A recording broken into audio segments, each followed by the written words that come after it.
যারা আসতে পেরেছেন, যারা বসতে পেরেছেন, আল্লাহ পাক যাদেরকে বসবার সমূহ সুযোগ করে দিয়েছেন, সকলে আওয়াজ করে বলেন, এই জবান দিয়েছেন কে? সকলে বললেন না। সকলে বলেন তো, এই জবান দিয়েছেন কে? আপনারা যেভাবে বসে আছেন, আমার মনে পড়ে না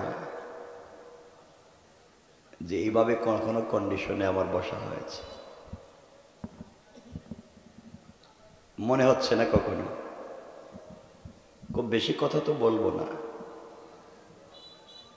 আপনাদের যদি সুযোগ থাকে, যদি থাকে, কাছে আসবেন, যদি থাকে।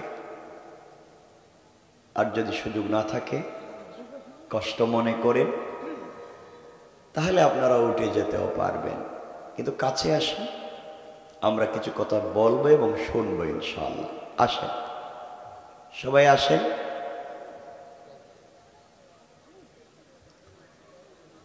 সবাই আসেন। এই যে বাবা, আসেন না কেন? আসেন।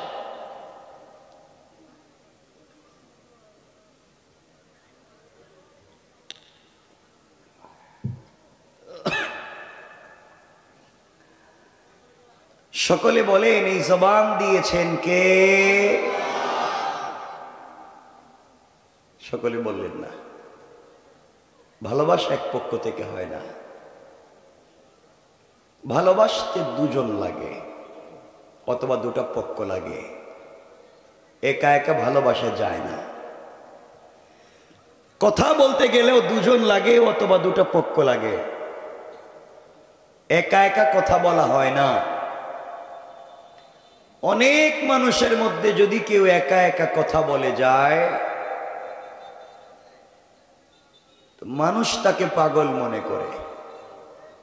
কারণ পাগলেরা নিজে নিজে একা একা কথা কয়। তো আপনাদের কি আমাকে দেখে মনে হচ্ছে যে আমি পাগল? মনে হইতেছে? আমি অসুস্থ হইতে পারি, তো পাগল না। আমি তো এদের ফোন ধরা বন্ধ করছিলাম 10 দিন, একটা না, কোনো যোগাযোগ রাখি নাই। কারণ আমি চাচ্ছিলাম না যে আসবো। আমি দেশের বাইরে ছিলাম, এরপর অসুস্থ হয়ে গেছি, চাচ্ছিলাম না আসবো। ভালোবেসে এসেছি। আপনারা বসলে আমি কথা বলবো ইনশাল্লাহ। বসবেন? সবাই বলেন না। হাত তুলে দেখান কারা কারা চলে যাবেন। আমি তো চলে যাবেন বলছি, আমি তো কথা শেষ করিনি। আমি তো কথা তো বলতেছিলাম, আপনারা এর আগে হাত উঠাই দিছে। এই যে পিছনে আপনারা বসে আছেন, এখানে কি? এই যে উপরে বসে রয়েছ, ঘটনা কি? এটা কি কোনো মন্দির? এখানে কি তোমরা আলাদা আর একটা পার্টি বানাই ফেলেছ? এই পর্দার বাহিরে, এই যে পর্দার বাহিরে, আমারে আপনারা ছিলেন না, আমিও আপনাদেরকে চিনি না। এই পর্দার বাহিরে কোনো কথা বলতে পারবেন না। ভাল লাগে না, এলাকা ছেড়ে দেন। তো আশেপাশে কথা বলতে পারবেন না। এখানে কথা কয় কে? কোনো কথা বলা যাবে না, কথা শুনবেন না। সকলে আওয়াজ করে বলেন, এই জবান দিয়েছেন কে? আমরা নাম নিব কার? সকলে আমার সঙ্গে নামাজের দুরূদ পড়েন। আল্লাহুম্মা সাল্লি আলা মুহাম্মাদ ওয়া আলা আলি মুহাম্মাদ কামা সাল্লাইতা আলা ইব্রাহিম ওয়া আলা আলি ইব্রাহিম ইন্নাকা হামিদুম মাজিদ। আল্লাহুম্মা বারিক আলা মুহাম্মাদ ওয়া আলা আলি মুহাম্মাদ কামা বারাকতা আলা ইব্রাহিম ওয়া আলা আলি ইব্রাহিম ইন্নাকা হামিদুম মাজিদ। আলহামদুলিল্লাহ। কি নাম প্রোগ্রামের? ঐতিহ্যবাহী পূর্ব মুসলিম পাড়া তরুণ যুব সমাজের উদ্যোগে আয়োজিত 2024-এর 2 দিন ব্যাপী 10ম বাৎসরিক তাফসীরুল কোরআন মাহফিলের প্রথম রজনীর সমাপনী অধিবেশন মনে হয়। উপস্থিত সম্মানিত সভাপতি, সম্মানিত বিশেষ অতিথিবৃন্দ, আমন্ত্রিত অতিথিবৃন্দ, উপস্থিত হযরত, বুজুর্গ, ওলামায়ে কেরাম, মুরব্বিয়ানে আযম, পর্দার অন্তরালে অবস্থানরত আমার সম্মানিত শ্রদ্ধেয় মা ও বোনেরা, বিশেষ করে আগামী দিনের জাতির দিকপাল, ভবিষ্যৎ জীবনে জাতির কান্ডারি, কলিজার টুকরা ছাত্র, তরুণ, যুবক বন্ধুগণ, আলোচনার শুরুতেই আমার পক্ষ থেকে সকলকে আন্তরিক মোবারকবাদ শুভেচ্ছা জানিয়ে আল্লাহ পাক রব্বুল ইজ্জত ওয়াল জালালের শাহী দরবারে শুকরগুজার হচ্ছি যে আল্লাহ আজকের মোবারক তাফসীরে একত্রিত করেছেন। সবটুকুন ভালোবাসা, আবেগ, শ্রদ্ধাকে উজাড় করে শুকরগুজার হচ্ছি। সকলে পড়ছি আলহামদুলিল্লাহ। আরেকটু জোরে পড়ি আলহামদুলিল্লাহ। আপনারা সকলে ভালো আছেন? আল্লাহ পাক আমাদেরকে ভালো রেখেছেন বিশ্বাস করছি এবং মনে প্রাণে আশা করছি তিনি ভবিষ্যতে আরো ভালো রাখবেন ইনশাআল্লাহ। খুব বেশি কথা নয়, আপনাদের কাগজ কলম থাকলে লিখে রাখবেন। আমি যা বলতে চাই লিখে রাখবেন, হয়তো আপনাদের কল্যাণ হয়ে যেতেও পারে। কোরআনে কারীমের 19 নম্বর পারা 25 নম্বর সূরা, সূরা আল ফুরকান, আয়াত নম্বর 63, 64, 65। এখানের 65 নম্বর আয়াত তিলাওয়াত করেছি। আল্লাহ তাআলা এই পৃথিবীর জাতিকে জানিয়ে দিয়েছেন কোন মানুষ যদি জান্নাতে যেতে হয় তার গুণ, তার কোয়ালিটি লাগবে 8টা। কয়টা? সবাই বলতে হবে 8টা। কোরআনের 4টা, হাদিসের 4টা। যেহেতু এটা তাফসীরুল কোরআন, মনোযোগ দিয়ে শুনবেন। গুণ লাগবে কয়টা? কোরআনের 4টা, হাদিসের 4টা। এই 4, 4, 8 গুণ যিনি অর্জন করবেন, রাসূল বলেছেন ফাদাখালাল জান্নাতা বিসালাম, মরলেই সে দারুস সালাম নামক জান্নাতে পৌঁছে যাবে। জোরে পড়েন সুবহান। তো আপনারা জান্নাতে যেতে চান? সবাই বললেন না? কেমনে? এই যে ভাবভঙ্গি ধরছেন, আমি অসুস্থ আসলে। এই যে দাড়ি, টুপি, জুব্বা, পাঞ্জাবি, পকেটে তাসবিহও থাকতে পারে, আছে না? এই ভাবভঙ্গি ধরছেন কে রে? ঘটনা কি? এই দাড়ি, টুপি, জুব্বা, পাঞ্জাবি লাগাই ভাব ধরছেন কেন? ঘটনা কি? এই ভাবভঙ্গি ধরার কারে ঠকতেছেন আপনারা?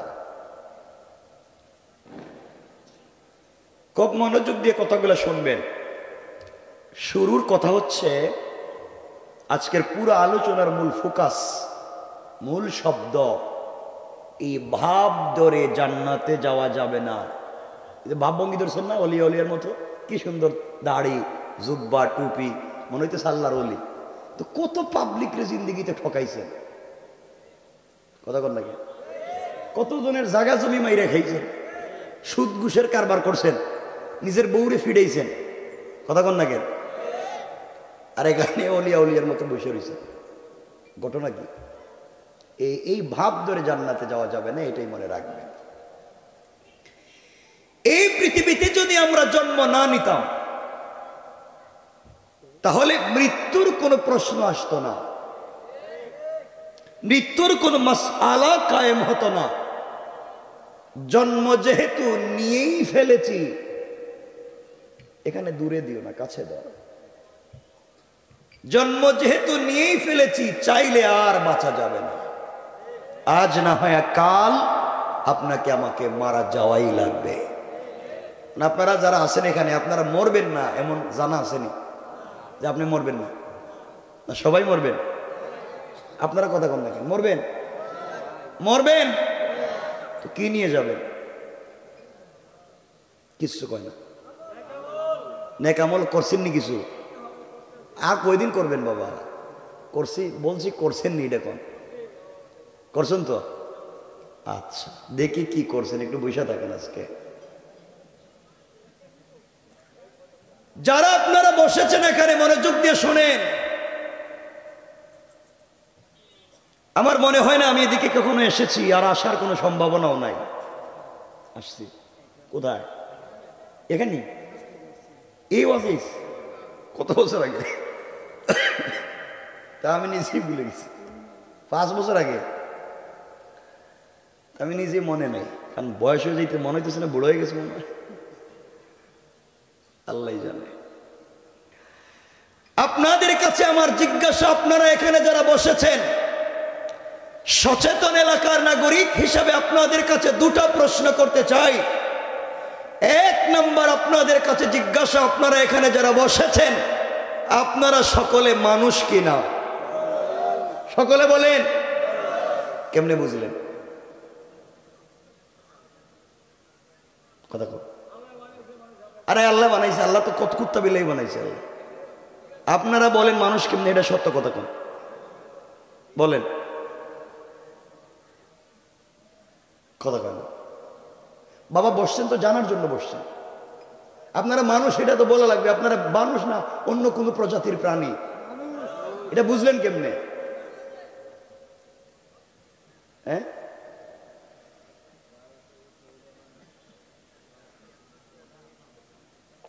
কেউ কিছু বলে না। আপনারা মনে করতে পারেন আপনাদের হাত আছে, পা আছে, পঞ্চ ইন্দ্রিয় আছে, নাক কান চোখ মুখ আছে, দেখতে মানুষের মতো মনে হয়, এই জন্য আপনারা মানুষ। রব বলেছেন উলাইকা কাল আনআম। কিছু প্রাণীর হাত আছে, পা আছে, পঞ্চ ইন্দ্রিয় আছে, নাক কান চোখ মুখ আছে, দেখতে মানুষের মতো মনে হয়। রব বলেছেন উলাইকা কাল আনআম, এরা চতুষ্পদ জন্তুর মতো। বালহুম আদাল, মাঝে মাঝে তার চাইতে আরো খারাপ। রব বুঝাতে চাইলেন হাত পা নাক কান চোখ মুখ থাকলেই মানুষ হয় না। যদি দিলের ভিতরে আদর্শ আর চরিত্র ঠিক না থাকে, দিলে যদি আল্লাহর তাওহীদ আর রাসূলের রিসালাত না থাকে, দেখতে মানুষ হলেই মানুষ হওয়া যায় না। এই সমাজে অনেক মানুষ আছে যাদেরকে দেখতে মানুষের মতো মনে হয়, কিন্তু তাদের চরিত্র, তাদের কালচার, তাদের ব্যবহার, তাদের আদর্শ এই সমাজের কুকুরের চাইতে আরো খারাপ। সুতরাং দেখতে মানুষ, আল্লাহর কাছে কোনো দাম নাই। কথাগুলো বুঝবেন। নমরুদ দেখতে মানুষ, আল্লাহর কাছে কোনো দাম নাই। ইব্রাহিমও দেখতে মানুষ, আল্লাহর কাছে অনেক দামি। ফেরাউনও দেখতে মানুষ, আল্লাহর কাছে কোনো দাম নাই। মুসাও দেখতে মানুষ, আল্লাহর কাছে অনেক দামি। আবু বকরও দেখতে মানুষ, আল্লাহর কাছে অনেক দামি। আবু জাহালও দেখতে মানুষ, আল্লাহর কাছে কোনো দাম নাই। আবু জাহাল আর আবু বকর দেখতে দুজনই মানুষ, একজনের দাম আছে আর একজনের নাই। এই যে দাম নির্ধারণ করেছে, পার্থক্য আর ব্যবধান করেছে, দেখতে নয়, দেখতে তো সমান সমান, এইতে ব্যবধান করেছে আদর্শ আর চরিত্রে। আবু বকরের যে আদর্শ আবু জাহালের নাই, এই জন্য ব্যবধান। তোমাকে আমাকে দেখতে মানুষের মতো মনে হয়, আপনাদেরকেও দেখতে ভদ্র মানুষের মতো মনে হয়, কিন্তু চরিত্র আর আদর্শ যদি ঠিক না থাকে, আপনারাও দেখতে মানুষ আবু জাহালের মতো। কথা বলেন।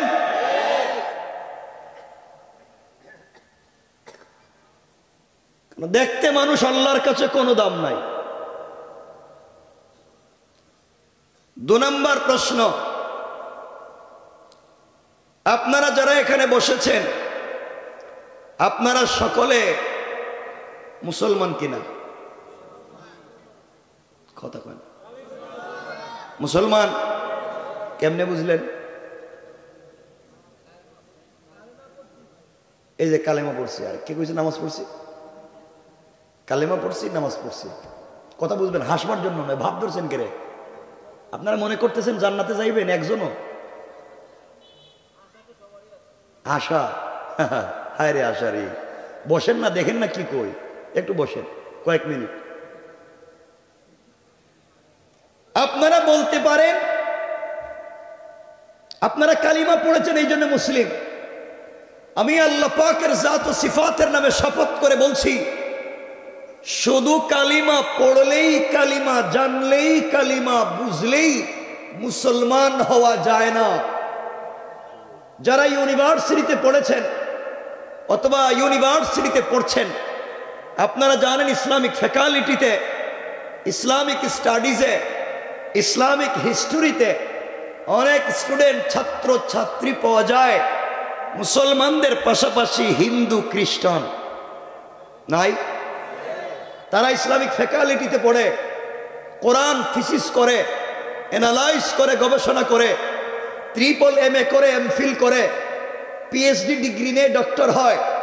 আমি জানতে চাই, যারা কোরআন সুন্নাহ গবেষণা করে ডক্টরেট ডিগ্রি নিয়েছে, তারা কম জানে না বেশি জানে? কম পড়ছে না বেশি পড়ছে?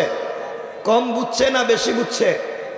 তাহলে যেই হিন্দু বৌদ্ধ খ্রিস্টান ভাই বোন কোরআন সুন্নাহ গবেষণা করে ডক্টরেট ডিগ্রি নিছে, তারা মুসলিম? বলেন তারা মুসলিম? কারণ তারা জানতো না। কথা কয় নাকি? জানে নাই? তারা কালিমা গবেষণা করে নাই, তারা পড়ে নাই, এরপরও মুসলমান নয় কেন? তাদের জানবার, বুঝবার, পড়বার সাথে নাই আল্লাহর তাওহীদ আর নাই রাসূলের রিসালাত। আল্লাহর তাওহীদ এবং রাসূলের রিসালাত বিবর্জিত কোরআন সুন্নাহর গবেষণাও কাউকে মুসলমান বানাতে পারে? বলেন পারে? পারে না। এখানে কে বলছে আমরা নামাজ পড়ি এই জন্য মুসলিম? আমি আবারও আল্লাহ পাকের জাত ও সিফাতের নামে শপথ করে বলছি, শুধু নামাজ পড়লেই জান্নাতে যাওয়া যাবে না। আমার রাসূলের পিছনে অনেকেই সালাত পড়েছে, মাঝে মাঝে ইকামত দিয়েছে, রাসূলের দস্তারখানে খাবার খেয়েছে, রাসূলের মতো দাড়িও রেখেছে, রাসূলের মতো জুব্বাও পরেছে। তার ইন্তেকালের পরে রাসূল নিজে তার জানাজায় শরীক হয়ে ইমামতি করতে চেয়েছেন। তার ইন্তেকালের পরে রাসূল নিজের জুব্বা মুবারক খুলে তার কাফন দিয়েছেন। আল্লাহ বলেছেন, পয়গম্বর আরবি আপনার মুসল্লি, আপনার দস্তারখানের সাথী, আপনার জুব্বা নিয়ে কবরে, ইয়া রাসূলুল্লাহ, একটা নয় 100 জুব্বা দিয়া কাফন দিতে পারেন। একবার নয় 1,00,000 বার আপনি তার জানাজার ইমামতি করতে পারেন, কিন্তু আমি রব তাকে জান্নাত দিব না। কি বুঝলেন? রাসূলের মুসল্লি, রাসূলের দস্তারখানের সাথী, রাসূলের জুব্বা নিয়ে কবরে, রাসূল নিজে জানাজায় হাজির। আল্লাহ বলতেছেন লোকটা জান্নাতি না জাহান্নামী? কথা বলেন না কেন? কথা বলেন। নামাজ পড়ে নাই, দাড়ি রাখে নাই, রাসূলের জুব্বা গায়ে দেয় নাই, রাসূলের কপালে চুম্বন করে নাই, তারপরেও জাহান্নামী। অপরাধ বাহিরে যে বেশভূষা ছিল এর বিশ্বাস ভিতরে ছিল না, অর্থাৎ বাহিরে যে ভাব ধরছে এর বিশ্বাস ভিতরে নাই, ভিতরের বিশ্বাস বাহিরে নাই, অর্থাৎ ভিতর আর বাহির মিল নাই। আব্দুল্লাহ ইবনে উবাই ইবনে সেলুল ভিতর আর বাহির মিল না থাকবার কারণে রাসূলের জুব্বা নিয়েও জাহান্নামে। আপনাদেরকে তো বাহিরে আল্লাহর ওলির মতো দেখা যায়, আপনাদেরও যদি ভিতর ঠিক না থাকে আপনারা নামাজ পড়ে জাহান্নামে যাবেন যদি বাহির আর ভিতর মিল না করেন। এই জন্য আমাদের বাহির আর ভিতর মিল করা দরকার আছে না নাই? বলেন আছে না নাই? মিল আছে তো? মিল আছে তো আপনাদের? এখন আর কথা কয় না।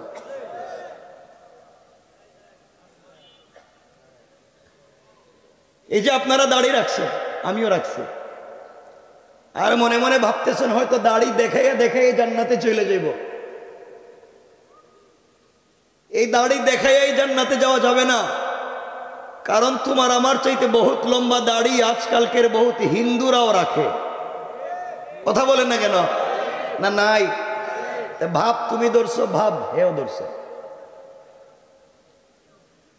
আপনি বলবেন মাথায় সুন্দর একটা টুপি দিয়া অথবা ডিজাইন করে একটা পাগড়ি মাথায় দিলেই তো আল্লাহর ওলি হওয়া যায়, ও বুধে বড় পীর সাহেব।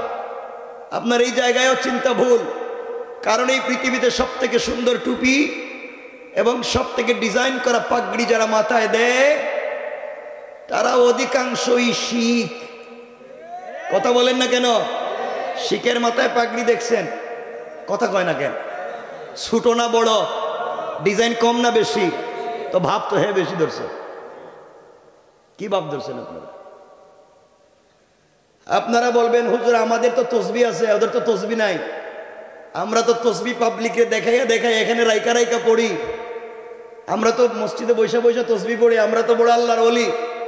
এই জায়গায় আপনার চিন্তা ভুল, কারণ এই পৃথিবীতে অনেক হিন্দুদের ব্রাহ্মণ ভাই বোন আছে, ব্রাহ্মণ, তারাও দেখবেন সকালবেলা তসবি পড়ে, তোমার বা আমার মতো দেখাইয়া পড়ে না। তারা সকালবেলা হাতে আগে একটা কাপড়ের ব্যাগ নেয়, এতটুকুন ব্যাগের ভিতরে হাত ঢুকায়, ওখানে তসবি পড়ে। কথা বলেন না কেন? তুমি তো দেখাইয়া পড়ো, হে তো গোপনে পড়ে। ভাব তো হে বেশি ধরছে। তাহলে বোঝা গেল ভাব ভঙ্গি ধরেই জান্নাতে যাওয়া যাবে না যদি আদর্শ আর চরিত্র ঠিক না থাকে। ঠিক কিনা বলেন? ভাই আপনাদের অসুবিধা হইতেছে, কষ্ট হইতেছে?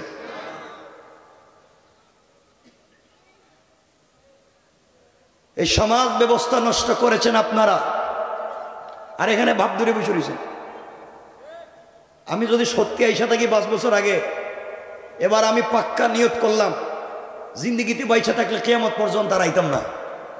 আপনারাও নিয়ত করেন জিন্দিগিতে বাইচা থাকলে আমার দাওয়াত দিবেন না।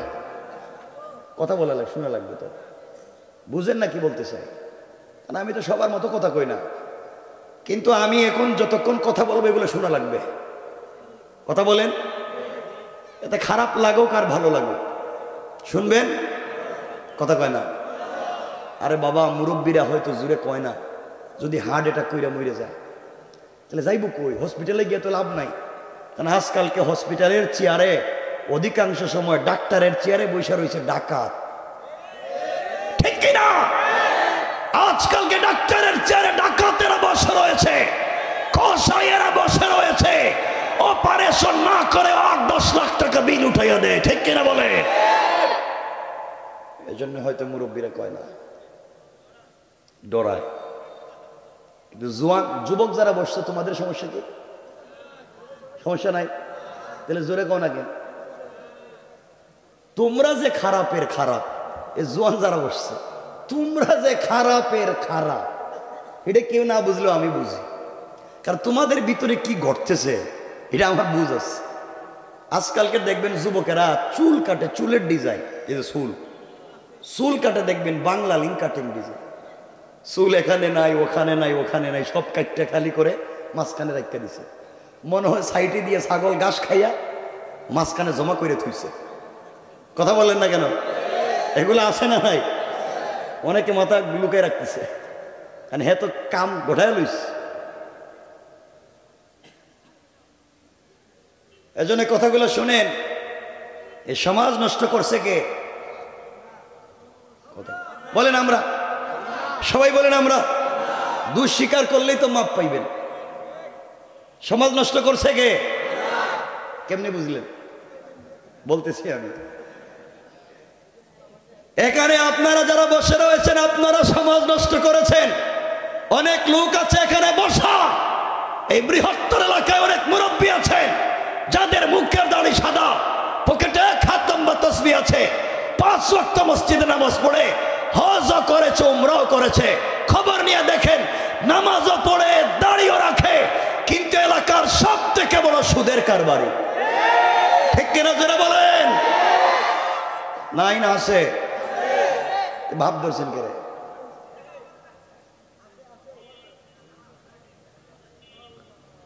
যারা সুদের কারবার করে কোরআন বলছে তারা তাদের আল্লাহ এবং তার রাসূলের বিরুদ্ধে যুদ্ধের মতো অপরাধ করে। যারা সুদের কারবার করে তারা তাদের মায়ের সাথে জেনার মতো অপরাধ করে। যারা নিজের মায়ের সাথে জেনার মতো অপরাধ করে, যারা আল্লাহ এবং তার রাসূলের বিরুদ্ধে যুদ্ধের মতো অপরাধ করে, তারা যত ভাব আর ভঙ্গি ধরুক না কেন, তারা তওবা না করা পর্যন্ত জান্নাতে যেতে পারবে না। ঠিক কিনা বলেন? এলাকায় আসেনি? আছে? এখানে কেউ আসো? থাকলে হাত তুলো যে আমি হেই কামলা। ভাব ধরছেন কে? ঘটনা কি? আর কত ঠকতে চান? এই ছেলে, এই ছেলে, এই যে আমার দিকে থাকো, উঠছো কেন? তোমরা কি ভাবতেছো বাবা?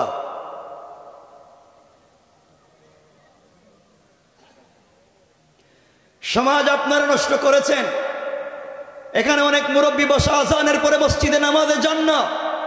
রব বলেছেন হাইয়া আলাল ফালাহ, কল্যাণ আমার কাছে, কামিয়াবি আমার কাছে, ইজ্জত সম্মান আর সফলতা আমার কাছে।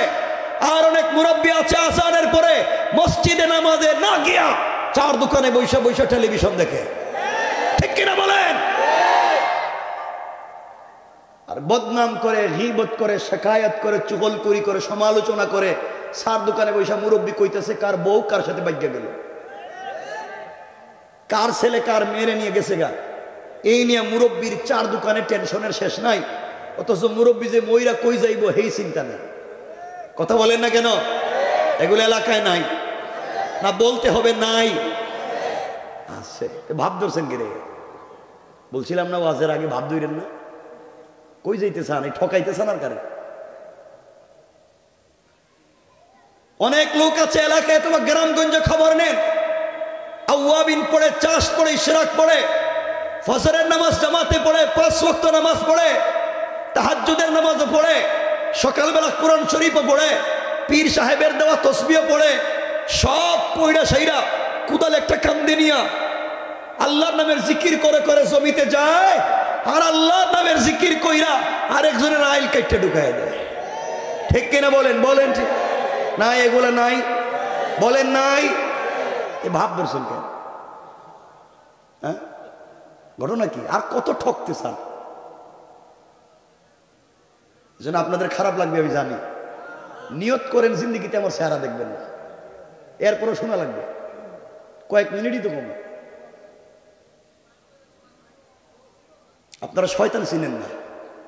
শয়তান মারার জন্য মক্কায় যান, 8 লাখ 10 লাখ খরচ করে হজে গিয়া জামারাতে শয়তানরে কঙ্কর মারে, শয়তানরে পাথর মারে।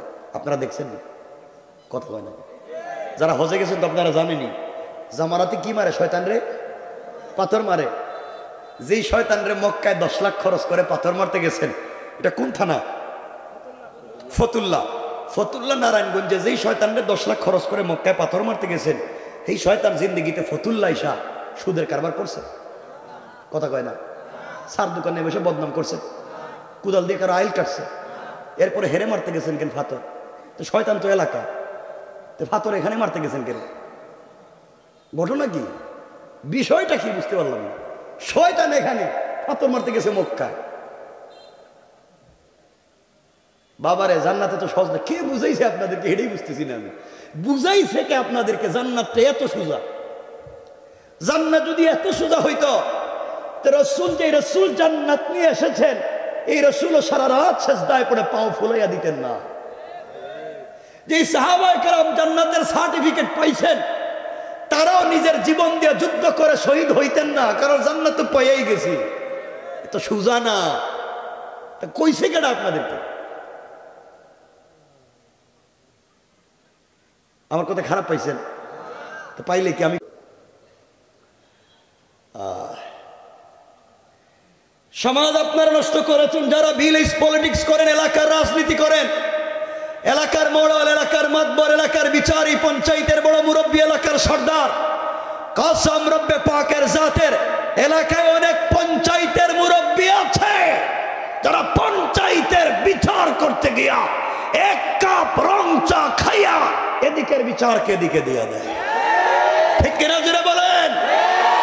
নাই? শয়তান মক্কায় না এলাকায়? সবাই কোন মক্কায় না এলাকায়? ফাতর মক্কায় মারবেন না এলাকায়? এখানে গেছেন কে?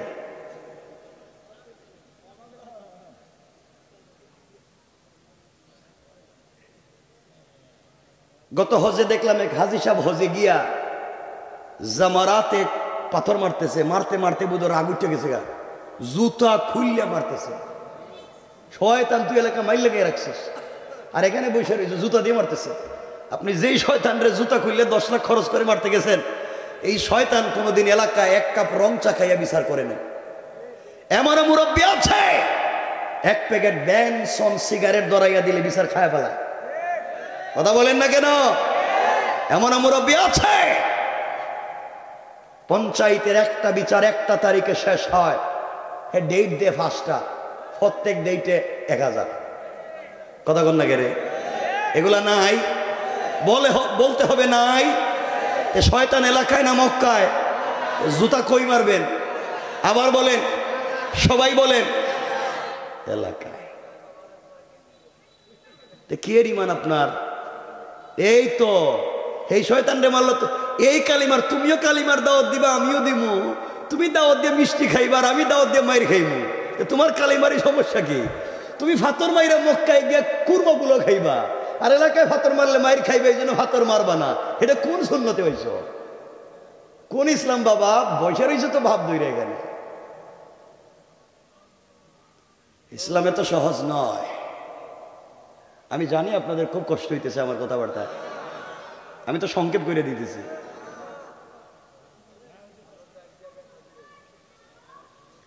বেশি বললে আপনাদের মাথা খারাপ হয়ে যাবে, কম কম বলতেছি। অনেক মুরব্বী আছেন দেখবেন এলাকায়, আমি জানি না এখানে কেউ রাগ করেন না, এখানে হয়তো মসজিদ মাদ্রাসার সভাপতি সেক্রেটারি আছে না, অনেকে থাকতে পারে, মসজিদের সভাপতি কেশিয়ার আছে, আপনারা রাগ করেন না, থাকুক, এরা ভালো মানুষ। যারা ওয়াজে আইছে বা সহযোগিতার করে ওয়াজ মাহফিল, এরা ভালো মানুষ। কিন্তু সমাজ নষ্ট, পরিবার নষ্ট, শেষ পর্যন্ত আল্লাহর ঘর মসজিদ পর্যন্ত নষ্ট। আপনাদের বৃহত্তর এলাকায় খবর নেন, ম্যাক্সিমাম মসজিদের সভাপতি সুদখোর, ক্যাশিয়ার ঘুষখোর, সেক্রেটারি দুর্নীতিবাজ, চাঁদাবাজ, বদমাইশ, ফেন্সিডিল ব্যবসায়ী, ইয়াবা ব্যবসায়ী, ইয়াতিমের জায়গা দখল করে, বিধবার বাড়ি দখল করে, গরিবের রাস্তাঘাট বন্ধ করে, গরিবের সম্পত্তি নিজের নামে বুয়াজাল দলিল বানায়, ইয়াতিমের সম্পত্তি নিজের নামে রেকর্ড করে, গরুস্থানের পয়সা মাইরা খায়, শেষ বয়সে মসজিদ মাদ্রাসার দায়িত্বশীল হয়ে যায়। নাই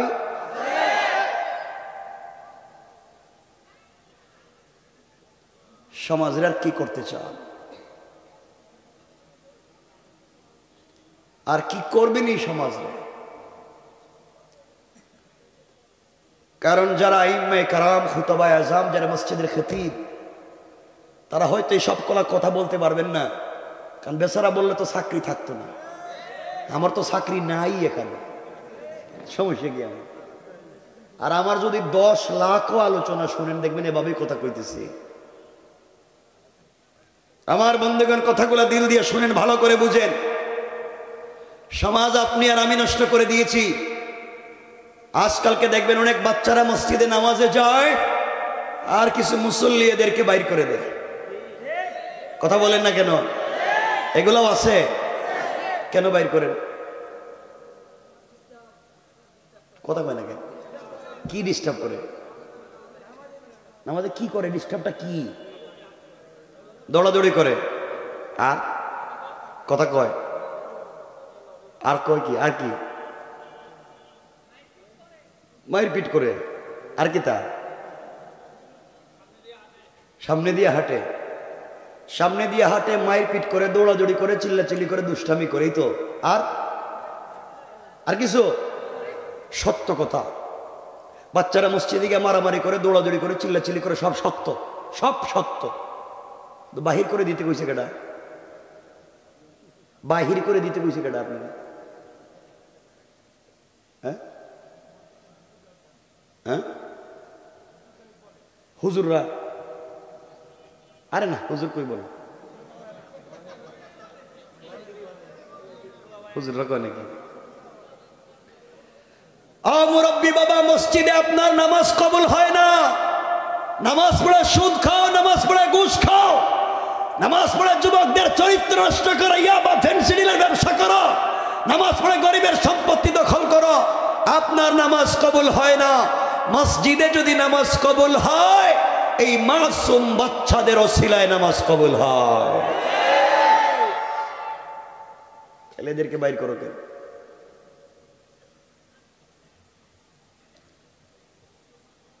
এই জন্যে বাচ্চাদেরকে মসজিদ থেকে বের করবা না, বলো ইনশাআল্লাহ। আরো জোরে বলেন ইনশাআল্লাহ। বাচ্চাদেরকে মসজিদে নিয়ে যাবেন তো? আপনাদের কি লজ্জা হয় না যে আপনি হাত ধরাইয়া বাচ্চাকে বাজার, এই যে ফতুল্লা বাজার, এটা নারায়ণগঞ্জ, চিনাচ্ছেন বাচ্চাকে, এটা তোমার নানার বাড়ি, এটা তোমার দাদার বাড়ি, এটা আমার বিজনেস, এটা তোমার বাবার বিজনেস, দাদার বিজনেস, সব হাত ধরাইয়া চিনাইলেন। বাচ্চাটাকে হাত ধরাইয়া আল্লাহর ঘর চিনাইলেন না। আল্লাহ যদি বলে নিমক হারাম, সব চিনাইলে, বাচ্চাটাকে হাত ধরে আমার ঘরে নিয়ে গেলে না, বাচ্চাটাকে আমি আল্লাহকে চিনাইলে না, কি জবাব দিবেন বলেন? কি আছে আপনার জবাব? কি আছে? এই জন্য দুষ্টামি করবেন না। আজকালকে বাচ্চারা মসজিদ ভুলেই যাচ্ছে, কারণ মসজিদ ভুলেই গিয়েছে। কেমনে মসজিদে যাবে? সকালবেলা প্রাইভেট স্কুল, কোচিং, কেজি, তো মসজিদ ভুলেই যাচ্ছে। আর বাচ্চারা মসজিদে যাচ্ছে, আপনার বাইর করে দেন। আজকের থেকে এই এলাকার সব বাচ্চারা মসজিদে যাবে। আপনারা কোন যাবে? সবাই বলেন, জোরে বলেন, যাবে। বাচ্চারা মসজিদে যাবে। আমি সিনেমা হলে যেতে বলছি না, আমি যাত্রা গানে যেতে বলছি না, আল্লাহর ঘরে যেতে বলছি। সে মারামারি করলে আল্লাহর ঘরে করবে। আপনার কি? আপনার রেজিস্ট্রি করা সম্পত্তিতে মারামারি করে নাই, করছে আল্লাহর ঘরে। অপরাধ করে আল্লাহর ঘরে করেছে, হিসাব আল্লাহর কাছে দিবে। আপনি কে বাইর করে দেওয়ার? কথা বলেন না কেন?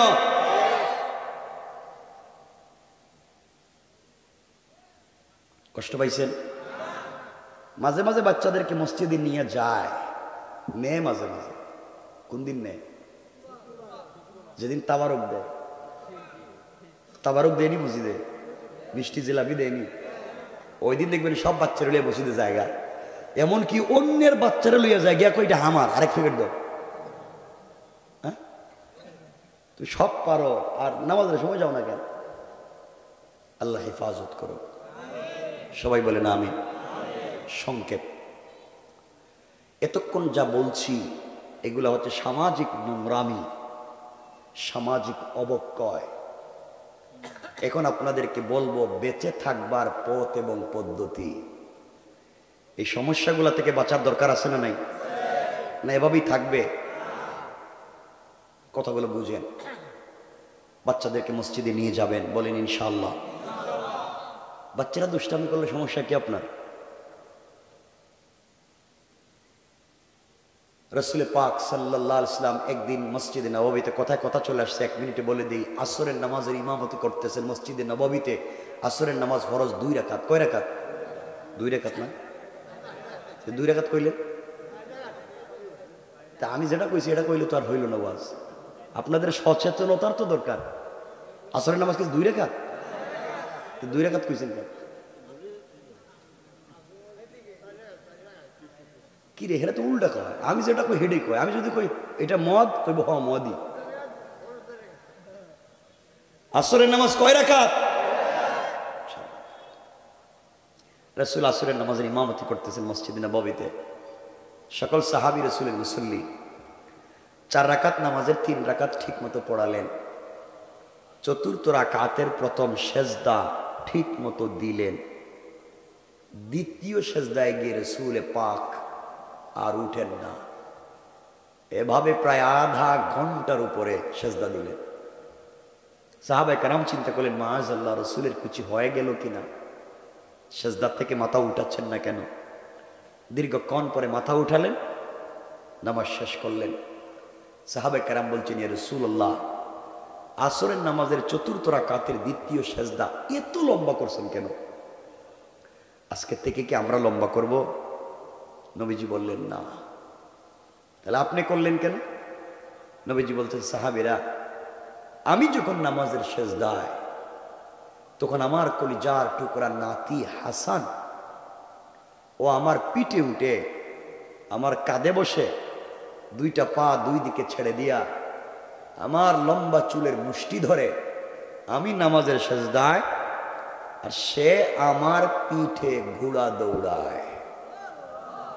আসতে বললেন সুবহানাল্লাহ। নবীজি বলেন, আমি চিন্তা করলাম যদি এখন আমি 3 তাসবিহ শেষ করে সেজদার থেকে উঠে যাই আর নাতি যদি পিঠ থেকে পড়ে যায়, ভয় পেয়ে যদি মসজিদ থেকে চলে যায় আর না আসে, আল্লাহ যদি আমাকে বলেন কি ও হাবিবুল্লাহ, তোমাকে রহমাতাল লিল আলামিন বানিয়েছিলাম, একটা বাচ্চা কয়েক মিনিট পিঠে খেলাধুলা করছে, দুষ্টামি করছে, সহ্য হইল না, নামাইয়া দিয়া দিলা, ঘর তো আমার ছিল, দুষ্টামি করলে আমার ঘরে করছে, আপনি নামাইয়া দিলেন, আপনি না রহমাতাল লিল আলামিন। অথচ আল্লাহ যদি বলে আমার এই জমিনে, আমার জমিনের পিঠে কোটি কোটি বান্দা প্রতিদিন আমার গালিগালাজ করে, একটারেও জমিনের পিঠ থেকে বাইর করে দেই না, আর তোমার পিঠে একটা বাচ্চা উঠলো নামাইয়া দিলা, এই ভয়ে আমি নামাইয়া দেই নাই। যদি আল্লাহ আমার কিছু বলে ফেলেন, আমি চিন্তা করলাম নাতি যতক্ষণ খেলাধুলা করতে চায় খেলুক, ও যখন নামবে আমি সেজদার থেকে মাথা উঠাবো, ভুল হয়ে গিয়েছে আল্লাহর কাছে মাফ চেয়ে নিব। কিন্তু ও সাহাবীরা, আমি যখন সালাম ফিরালাম, জিবরিল আমিন হাজির হলেন আর আমাকে বলছেন, ইয়া রাসূলুল্লাহ, আল্লাহর পক্ষ থেকে আপনি সালাম গ্রহণ করুন, আপনি নামাজের সেজদায় আপনার পিঠে আপনার নাতি খেলাধুলা করে, আর এই দৃশ্য দেখে দেখে আল্লাহ এবং তার সকল রহমতের ফেরেশতারা মুস্কি মুস্কি হাসে। সুবহানাল্লাহ, জোরে পড়ে। কেমন ছিল রাসূলের ইবাদত আর সালাত, আর কি হয়ে গেছে আপনার নামাজ? বাচ্চা যদি নামাজে দুষ্টামি না করলো, তো নামাজের মজাটা কোথায়? বুঝেনি নেই তো। বাচ্চা যদি দুষ্টামি নাই করলো নামাজে, তো মজা কোথায় নামাজে? আল্লাহ তো এটাই দেখতে চায়, দেখো আমার বান্দা নামাজে, আর বান্দার বান্দা, বান্দার বাচ্চা দেখো কি করে। সুবহানাল্লাহ বললেন, আল্লাহ দেখতে চায়, আল্লাহরও তো ভালো লাগে এটা। আর কেমনে আপনারা এটা করেন আমি তো বুঝি না, কারণ কোরআন থিসিস করেন না, তো কোরআন অ্যানালাইজ করেন না। আমি কোরআনিক সায়েন্সের স্টুডেন্ট, আমি খুব ভালো করে এগুলো বুঝি। বাবা, আল্লাহর ওয়াস্তে ভুল পথে যাইও না, দিনকে বুঝো, দিনের পথে চলো, ইনশাআল্লাহ। বলেন ইনশাআল্লাহ, ইনশাআল্লাহ। যাক, আমি কতক্ষণ কথা বলবো? কেউ আসেনি এখানে? কেউ আসেনি ভাই? কতক্ষণ কথা বলবো? কেউ কি আছে? বেশি লম্বা করবো না, কষ্ট হইতেছে আপনাদের, মনে কষ্ট হইতেছে। এতক্ষণ বলছি সমস্যা সামাজিক, এখন আপনাদেরকে বলবো সমাধান। মনোযোগ দিয়ে শুনুন আমার মুসলমান বন্ধুগণ, গভীর মনোযোগ। এই দুনিয়ার জমিনে আল্লাহ রাব্বুল ইজ্জত ওয়াল জালাল আখিরি জামানার পয়গম্বর সরকারে কায়নাত, দো জাহানের সরদার নবী রহমত জনাবে মুহাম্মদ রাসূলুল্লাহ সাল্লাল্লাহু আলাইহি ওয়াসাল্লামকে আল্লাহ তাআলা জানিয়ে দিলেন, বন্ধু আমার, দুনিয়ার জমিনে যারা আমি আল্লাহর গোলাম দাবি করবে, আশিক রাসূল দাবি করবে, আল্লাহর গোলামের গুণ কি, কোয়ালিটি কি, কন্ডিশন কি, আমার আল্লাহ কোরআনে কারীমের 19 নম্বর পারা 25 নম্বর সূরা আল ফুরকানের 63 নম্বর আয়াত থেকে আমার আল্লাহ এক এক করে গুণগুলা বর্ণনা করতে লাগলেন। আমার আল্লাহ বললেন, ওয়া ইবাদুর রাহমানিল্লাযীনা ইয়ামশুনা আলাল আরদি হাওনা। আপনি যদি আপনার সম্পদের কারণে অহংকার করে বসেন, আমার আল্লাহ চাইলে 10 তলা থেকে থাবড়াইয়া গাছতলায় নামাইয়া দিতে আমার আল্লাহর 1 মিনিটও দেরি হবে না। কোন ঠিক কিনা? আর আপনি যদি অহংকার ছেড়ে দিতে পারেন, চলার প্রতি নিজেকে ছোট করে ফেলতে পারেন, আমার আল্লাহ চাইলে 10 তলা থেকে নয়, আমার আল্লাহ চাইলে গাছতলা থেকে, বাঁশতলা থেকে কান ধরে 10 তলার মালিক বানাইয়া দিতে আমার আল্লাহর এক মুহূর্ত দেরি হবে না, কোন ঠিক কিনা? এজন্য অহংকার করা যাবে? সবাই বলেন না যাবে। আপনারা করেননি? না না, আপনারা তো ওলিয়া ওলিয়া পর্যায়ে পৌঁছে গেছেন। না কয় হেরা, দেখবেন এলাকায় আগে বেচারার পয়সাপাতি ছিল না, এলাকার গরিব মানুষ ছিল, এলাকার নতুন পয়সাওয়ালা, দেখবেন পয়সার গরমে এলাকার সাধারণ পাবলিকরে ঠিক মতো চিনে না, ঠিক কিনা? অহংকার করবেন না। আজ থেকে 50 বছর আগে এই এলাকায় অনেকের ঘরে ছিল লাখ লাখ টাকা, মানে লাখপতি। আজ তার ছেলে মেয়েরা মানুষের ফ্যাক্টরিতে কাজ করে খায়। আর আজ থেকে 50 বছর আগে এই এলাকায় অনেকের ঘর ছিল ঝুপড়ি ঘর, বৃষ্টি দিলে টিন লাগাবার পয়সা ছিল না। আজ তার ছেলে মেয়ের ঘরে আল্লাহ লাখ লাখ টাকা, কোটি কোটি টাকার মালিক বানাইছে। আছে না নাই? কে করতে পারে? কে? আওয়াজ করে বলেন কে? অহংকার করা যাবে? এখন যদি আমরা আলোচনা শুরু করি, অহংকার করলে ক্ষতি কি, অহংকার ছেড়ে দিলে লাভ কি? আমাদের কমপক্ষে সময় লাগবে 3 ঘন্টা। শুনেন না, বলেন কয় শুনেন, এটার অলরেডি 5 ঘন্টার একটা ফুল আলোচনা। অহংকার করলে ক্ষতি কি, অহংকার ছেড়ে দিলে লাভ কি, ফুল 5 ঘন্টার একটা আলোচনা আমার অলরেডি আছে ইন্টারনেটে। সো এত লম্বা আলোচনা করার সুযোগ নাই। শুধু এতটুকুন মনে রাখবেন, অহংকার করা যাবে? সবাই বলেন না যাবে? যাবে না। আল্লাহর গোলামের 2 নম্বর গুণ আল্লাহ বললেন, ওয়াইদা খাতাবাহুমুল জাহিলুনা ক্বালু সালামা।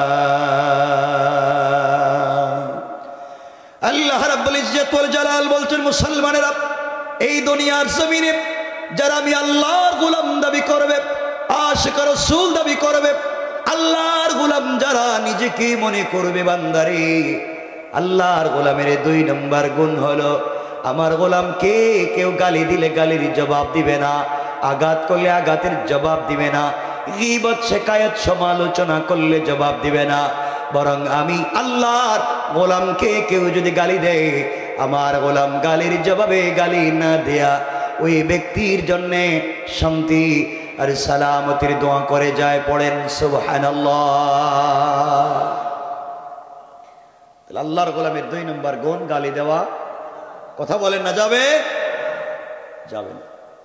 অহংকার যে শুধু আপনাদের ভিতরে ঢুকছে তা না, অহংকারের গাঁটটি আমাদের ভিতরে ঢুকে গেছে। হুজুর যারা, আমাদের ভিতরে অহংকারের গাঁটটি ঢুকে গেছে। দেখবেন কেউ যদি এলাকায়, মাঝে মাঝে দেখবেন কেউ যদি এলাকায় বড় হুজুর হয়ে যায়, তিনি আর সাধারণ পাবলিকের সালাম দেন না। কথা কন না কেন? আমি সালাম দিব কেন? আমি বড় হুজুর, আমরা সালাম দেন। বড় হুজুরের সালাম দিলে জবাব দেন, ঠিক আছে ঠিক আছে ঠিক আছে কি তা?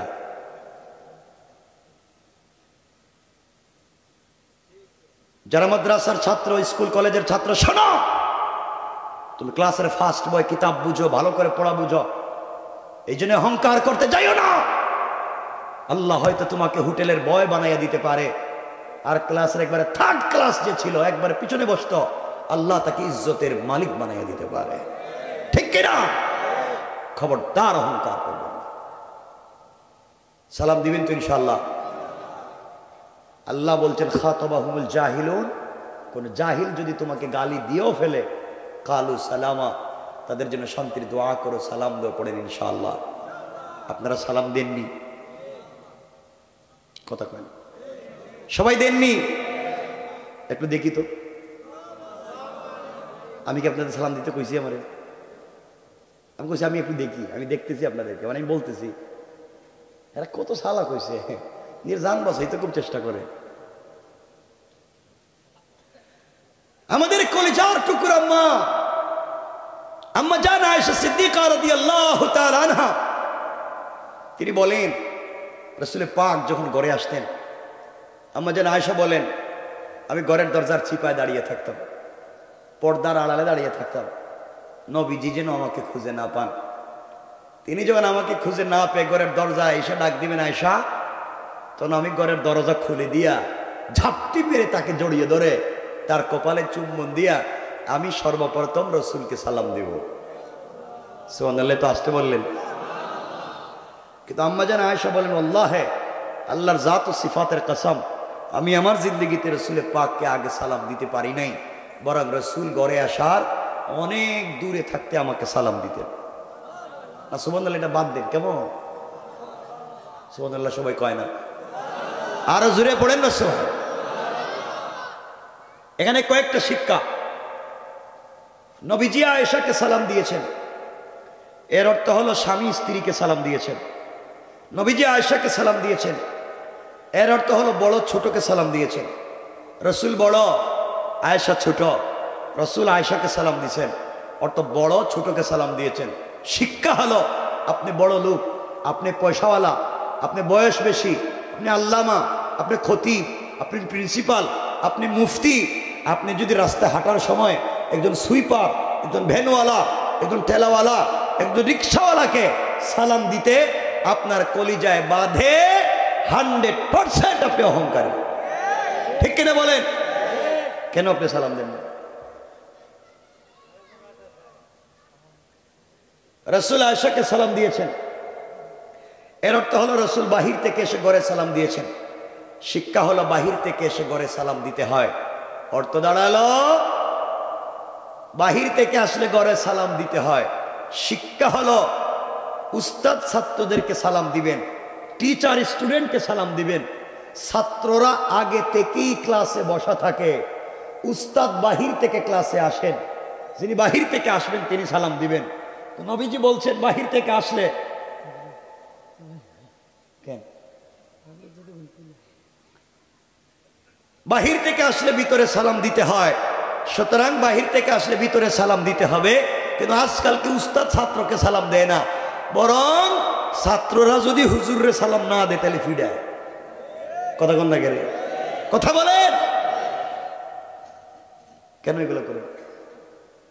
কেন, কি হয়েছে আপনাদের? নবীজি আয়েশাকে সালাম দিয়েছেন, এর অর্থ হলো স্বামী স্ত্রীকে সালাম দিয়েছেন। নবীজি স্বামী, আয়েশা স্ত্রী। রসুল আয়েশাকে সালাম দিয়েছেন, অর্থ স্বামী স্ত্রীকে সালাম দিয়েছেন। শিক্ষা হলো, আপনি বাহির থেকে ঘরে গেলে আপনি সালাম দিবেন বউরে। হ্যাঁ ঠিক তো, আমি জানি, আমি তো ঠিক জানি কইতেছি, আপনারা তো ইনশাল্লাহ কইবেন। এরা ঠিক কইয়া বেঁচে জায়গা ইনশাল্লাহ খান। রসুল আয়েশারে সালাম দিয়েছেন, আপনি দিতে পারবেন না? আপনারা স্ত্রীরা সালাম দেননি, মিথ্যা কথা বলবেন না।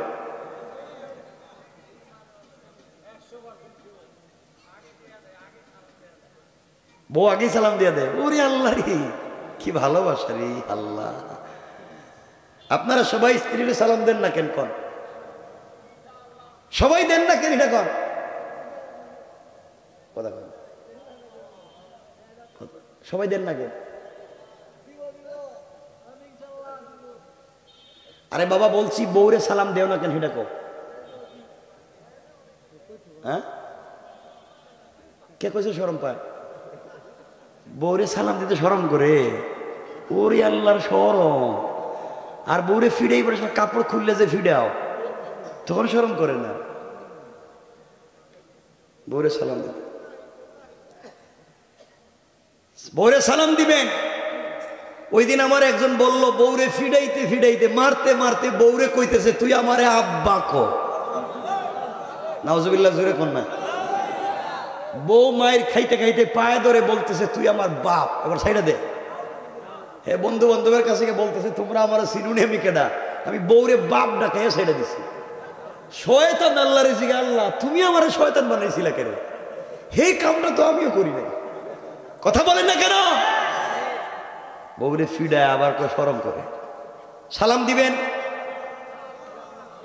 এই যে এই যে এই যে এই যে, আরে শোনো, এই যে মুরব্বীর আমার চেহারার দিকে তাকে হাসতেছে, দেখেন না চেহারা, এই যে হাসতেছে।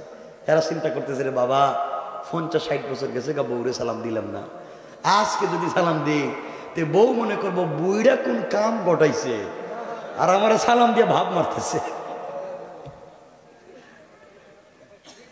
ঠিক না?